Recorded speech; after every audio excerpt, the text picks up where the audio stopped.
बहादुरगढ़ में इनेलो बसपा गठबंधन के नेताओं ने संयुक्त प्रेस कॉन्फ्रेंस की और प्रदेश सरकार पर किसान और कमेरे वर्ग की आवाज को दबाने का आरोप लगाया। दोनों पार्टियों के नेताओं ने कहा कि गठबंधन होने के बाद दोनों ही पार्टियां आगामी विधानसभा चुनाव को लेकर पूरी तरह से तैयार है। इतना ही नहीं, आने वाले विधानसभा चुनाव में जीत हासिल करके प्रदेश में सरकार बनाने का दावा भी किया गया। इनेलो प्रदेश अध्यक्ष रहे स्वर्गीय नफे सिंह राठी के कार्यकाल में आज इनेलो और बसपा गठबंधन के नेताओं ने संयुक्त प्रेस कॉन्फ्रेंस की। इस प्रेस कॉन्फ्रेंस में इनेलो युवा नेता कपूर सिंह राठी और बसपा के प्रदेश महासचिव प्रवीण फतेहपुरी ने सरकार पर जमकर निशाना साधा। इतना ही नहीं, उन्होंने प्रदेश की भाजपा सरकार पर किसान और कमेरे वर्ग की आवाज को दबाने का आरोप भी लगाया। बसपा प्रदेश महासचिव प्रवीण फतेहपुरी ने आने वाले विधानसभा चुनाव में इनेलो बसपा गठबंधन की जीत का दावा किया। इसके साथ ही उन्होंने चुनाव जीतने के बाद प्रदेश के किसान, गरीब, कर्मचारियों, युवाओं और महिलाओं को लाभ पहुंचाने के लिए विशेष योजनाएं लागू करने की बात भी कही। बसपा प्रदेश महासचिव प्रवीण फतेहपुरी ने कहा कि दोनों पार्टियां जल्द ही अपने अपने उम्मीदवारों के नाम की घोषणा करने जा रही है। कल बसपा एक प्रदेश स्तरीय बैठक भी करेगी, जिसमें गठबंधन के तहत मिली 37 सीटों पर चुनाव लड़ने के इच्छुक कार्यकर्ताओं के नाम पर भी चर्चा की जाएगी। हम आपको बता दें कि आगामी विधानसभा चुनाव को देखते हुए प्रदेश में इंडियन नेशनल लोकदल पार्टी और बहुजन समाज पार्टी का गठबंधन हुआ है और इस गठबंधन के तहत बसपा 37 सीटों पर और इंडियन नेशनल लोकदल पार्टी 53 सीटों पर अपने उम्मीदवार उतारेगी। लेकिन अब देखना होगा कि इनेलो बसपा गठबंधन प्रदेश के आगामी विधानसभा चुनाव में कितने वोट हासिल कर पाती है। लोकदल और बसपा बहुजन समाज पार्टी इकट्ठे मिलकर जब चुनाव लड़ेंगे तो हमारा मकसद है कि उस गठबंधन को नीचे बूथ स्तर तक लेके जाना। गठबंधन जरूरी होता है कि कामयाब जब ही हो पाता है जब आप उस गठबंधन को चुनावी तौर पर बूथ स्तर तक लेके जाएंगे। तो हम लोगों ने ये फैसला किया है कि ये मीटिंगें चलती रहेंगी, बार बार हमारा मिलना रहेगा, लेकिन आप लोगों को इसलिए इनवाइट किया है कि ये गठबंधन एक किसान और कमेरे के पक्ष में हुआ है जो पार्टी ने किया है और ये एक महज शुरुआत है। और हमें दुख भी होता है और हंसी भी आती है ऐसे लोगों पे जो चाहे वो सत्ता पक्ष में हो चाहे विपक्ष में हो, विपक्ष वाले भी हमें टारगेट कर रहे हैं और सत्ता पक्ष वाले भी हमें टारगेट कर रहे हैं। इसका मतलब उनके पेट में कहीं ना कहीं ये दर्द है कि इन लोगों का गठबंधन क्यों हो गया। हमेशा पूंजीपतियों का राज तो नहीं हो सकता ना, किसान और कमेरे को भी जरूरत है। आज के दिन इस सत्ता परिवर्तन की जरूरत है और ये गठबंधन उसी की बानगी है, उसकी एक शुरुआत है। और बहादुरगढ़ में तो आप सबने देखा है कैसे भाजपा और कांग्रेस मिलके भ्रष्टाचार करती है, भाजपा और कांग्रेस कैसे मिलके लूट मचाती है, चाहे उसमें शीर्ष नेतृत्व रहा हो इनका, चाहे वो यहाँ हल्का सत्र का नेतृत्व रहा हो। जब लोगों की जरूरत होती है, रोड टूटे हुए होते हैं, लेकिन कोई नेता सुनने के लिए नहीं आता, कोई कांग्रेसी लोगों के बीच में नहीं आता। जाती है तो केवल इंडियन नेशनल लोकदल जाती है या बसपा के कार्यकर्ता जाते हैं। दुख दर्द इनको भी पता है हर एक चीज का, क्योंकि ये लोगों के बीच में रहते हैं। जब हम लोगों के बीच में रहते हैं तो उनकी समस्याओं से अवगत हम होते हैं, लेकिन जब सिचुएशन, जब सरकार एंटी रहती है तो कई बार उनका लोक जनता का काम नहीं होता। बाकी तो हमारे बड़े भाई प्रदेश महासचिव जी आए हुए हैं, प्रवीण फतेहपुरी जी, ये आपको बताएंगे गठबंधन की आगे की रूपरेखा और आगे काम करने का तरीका। हम एक बात की एश्योरिटी देते हैं, आने वाले चुनाव में फैसला लोगों ने करना है। बड़ी मजबूती के साथ बहादुरगढ़ से चुनाव लड़ेंगे।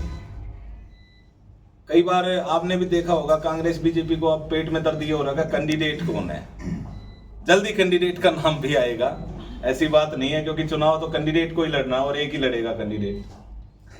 नाम भी आएगा और मजबूती से कांग्रेस और बीजेपी को धूल भी चटाएंगे, क्योंकि बहादुरगढ़ की जनता ने जो हम लोगों को ड्यूटी दी है और जो माननीय अभय सिंह चौटाला जी ने और बहन मायावती जी ने जो फैसला लिया है उसको अमली जामा पहनाने के लिए बूथ स्तर तक कार्रवाई करनी जरूरी है। बाकी प्रवीण जी आपको बताएंगे। मीडिया बंधुओं का सबसे पहले स्वागत है। बसपा सुप्रीमो परम आदरणीय बहन कुमारी मायावती जी और इनेलो से माननीय ओम प्रकाश चौटाला जी के आशीर्वाद से इस हरियाणा प्रदेश में माननीय इनेलो से माननीय अभय सिंह चौटाला जी और बहुजन समाज पार्टी के नेशनल कोऑर्डिनेटर युवा हृदय सम्राट माननीय आकाश आनंद जी के संघर्षों से इस हरियाणा प्रदेश में बहुजन समाज पार्टी और इनेलो पार्टी का गठबंधन हुआ है।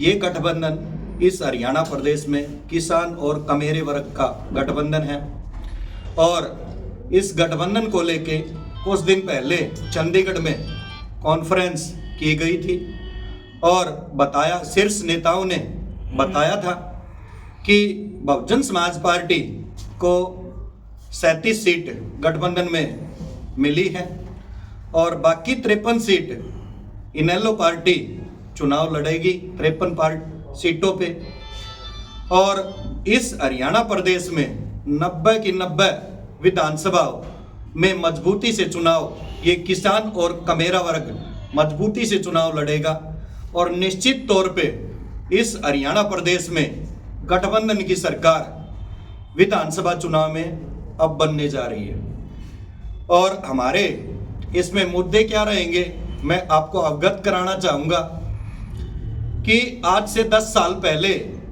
की मैं बात करूं, यहाँ पर इस हरियाणा प्रदेश में कांग्रेस की सरकार थी और इस कांग्रेस की सरकार में यहाँ हरियाणा प्रदेश के जो लोग हैं वो काफ़ी दुखी थे। चारों तरफ इस हरियाणा प्रदेश में चारों तरफ से लोग दुखी थे और इस दुख से निजात पाने के लिए इस हरियाणा प्रदेश के लोगों ने बीजेपी के लुभावने जो मनगढ़ंत जो इन्होंने वादे किए थे उन वादों को देखते हुए बीजेपी को वोट डालने का काम किया और यहाँ हरियाणा प्रदेश में बीजेपी की और जेजेपी की सरकार बनवाई। लेकिन इस सरकार में भी आज किसान भी रोड पे लाके खड़ा कर दिया। इस सरकार ने युवा दर दर नौकरी के अभाव में भटक रहा है, युवाओं को भी रोड पे लाके खड़ा कर दिया, पहलवानों को भी रोड पे लाके खड़ा कर दिया और यहाँ तक कि हमारे जो कर्मचारी जो वर्ग है उसको भी रोड पे लाके खड़ा कर दिया। यानी कि इस सरकार ने, बीजेपी सरकार ने लगभग हरियाणा प्रदेश के लोगों को रोड पे लाके खड़ा कर दिया। और ये जो गठबंधन है हरियाणा में बसपा इनेलो का गठबंधन, ये किसान और कमेरे का गठबंधन यहाँ पे हरियाणा प्रदेश में खुशहाली लेके आएगा। और यहाँ पे जैसे कि प्रेस कॉन्फ्रेंस में माननीय अभय सिंह चौटाला जी ने बताया कि प्रत्येक घर में एक युवा को सरकारी नौकरी मिलेगी। जिस प्रकार कुछ समय पहले मैं आपको बताना चाहूँगा, कुछ समय पहले इस हरियाणा प्रदेश में बीजेपी सरकार ने सरकारी नौकरियों को ख़त्म करने के लिए यहाँ पे डीसी रेट लागू किया और डीसी रेट पे लोगों को लगाया, जबकि सरकारी नौकरियों से लोगों को दूर रखा। डीसी रेट पे आप भली भांति परिचित हैं। एक डीसी रेट पे लगने वाला जो बंदा है उसको कितनी सैलरी मिलती है और सरकारी नौकरी पे लगने वाले बंदे को कितनी सैलरी मिलती है। तो इन्होंने डीसी रेट कांग्रेस ने लागू किया और उसी विचारधारा को आगे बढ़ाते हुए इस बीजेपी सरकार ने डीसी रेट का नाम बदल के कौशल रोजगार रख दिया। अब आज बीजेपी सरकार ने लगभग डिपार्टमेंटों को प्राइवेट करने का काम किया और कौशल रोजगार के तहत ये भर्ती करने का, अब जैसे चुनाव आए हैं तो ये कहानियां रच रहे हैं, भर्ती करने का एक झांसा दे रहे हैं लोगों को।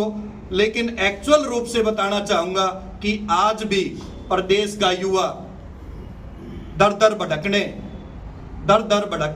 भटक रहा है और यहाँ पे गठबंधन की जब सरकार बनेगी तो प्रत्येक घर में प्रत्येक युवा को सरकारी नौकरी दी जाएगी। यहाँ पे ना कोई डीसी रेट होगा, ना कोई कौशल रोजगार होगा, जबकि कौशल रोजगार को भी जो इन्होंने चलाया है उसको खत्म किया जाएगा। यहाँ पे प्रत्येक घर में सरकारी नौकरी दी जाएगी और प्रत्येक घर में गैस का सिलेंडर मुफ्त दिया जाएगा। ये कॉन्फ्रेंस में हमारे नेताजी ने बताया, आप मीडिया बंधु वहां पर मौजूद भी थे। तो प्रत्येक घर में गैस का सिलेंडर मुफ्त दिया जाएगा और प्रत्येक गृहिणी को 1100 रुपये प्रत्येक महीने मुफ्त दिए जाएंगे।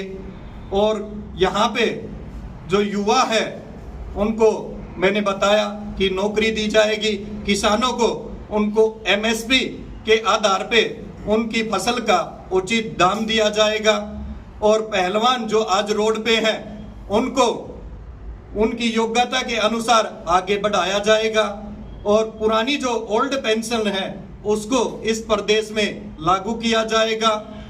जो भी हमारे शीर्ष नेताओं ने जो भी मुद्दे हमारे को दिए हैं, जैसे हमारे नेताजी ने बताया कि हम उन वादों को लेके बूथ पे लेके जाएंगे और निश्चित तौर पे यहाँ इस हरियाणा प्रदेश में किसान और कमेरे की सरकार बनाएंगे। इस हरियाणा प्रदेश में जब किसान और कमेरे का गठबंधन हुआ है तो निश्चित तौर पे रिजल्ट लेके आया है। मैं बात करूं 1998 की, यहाँ पर इनेलो और बसपा का जब गठबंधन हुआ था तो 1 सीट बसपा ने जीती थी और 3 सीट इनेलो पार्टी ने जीती थी। और आज फिर हमारे शीर्ष नेताओं के संघर्षों से इस हरियाणा प्रदेश में फिर गठबंधन हुआ है। तो ये गठबंधन निश्चित तौर पे जीत दिलाएगा। जैसे आपने क्वेश्चन किया है, ये तो जब से गठबंधन इस हरियाणा प्रदेश में हुआ है, बीजेपी, कांग्रेस और जो अन्य इनके सहयोगी दल है उनके पेट में दर्द हो गया है।